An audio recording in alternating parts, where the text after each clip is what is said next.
দাদু, মানুষ মাত্রই তো ভুল হয় বলুন, সে ভুলের কি কোনো ক্ষমা হয় না?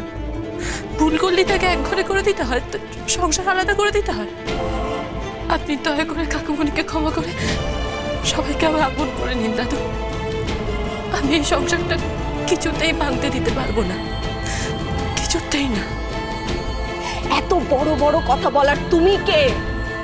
তুমি তো নিজেই ভেগ ধরে আছো আবিরের পৌঁছেছে। ব্যাস কাকিমণি, ঝুমুরের সম্পর্কে তুমি একটা বাজে কথা বলবে না। কিন্তু আবির, আমাকে একটা কথা বলতো, এই মেয়েটা কে? সত্যি করে বল, ও কে?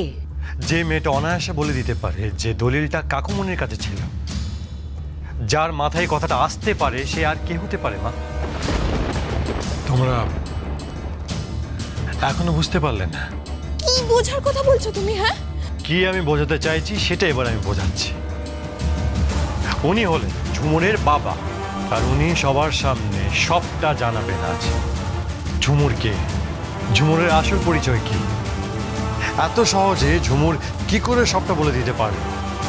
কেন পেখম যা যা জানতো সেই সব কিছু জানে ঝুমুর, এসব রহস্যের জট খুলবেন উনি। এই ঝুমুরি কি পেখম? হ্যাঁ, ঝুমুরি পেখম।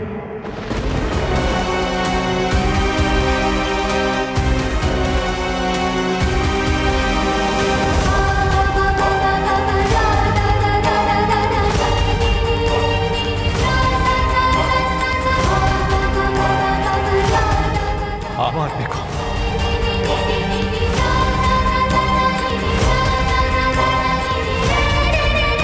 না, এই দলিলটা ছাড়া আর কোনো দলিল নেই, এইটাই তো একমাত্র এফিডেভিট কপি। আমি তো হারিয়ে গেলে ভবিষ্যতে তোরাই বিপদে পড়বি। বাবা বলছি তো, মনে করে ফিরিয়ে দেব। আমার তো সব ভুলে যাই আজকাল, তখন তোরাই তো আমাকে মনে করবি না। ধর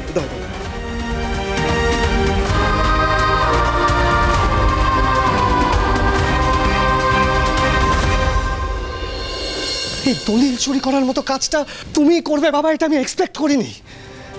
আর মা, তুমি সবকিছু জেনে শুনে বাবাকে সাপোর্ট করেছো। এই সমস্ত কিছুটা ভাবতে না আমার লজ্জা করছে আমার। বাবা, আমার মনে হয় আমাদের সবার আগে ঝুমুরের বাবার থেকে এক্স্যাক্টলি কি হয়েছিল সেই রহস্যটা একটু বোঝার দরকার আছে। দাদা ভাই, ওকে ঝুমুর বলার দরকার নেই, ওই পেখম। এবার আপনি বলুন। সেদিন ওই খারাপ লোকটা, পরে নাম জেনেছিলাম রানা রায় চৌধুরী, আর সেদিন আড়াল থেকে পুরো ঘটনাটা একজনই দেখেছিল। কে দেখেছিল? আমি।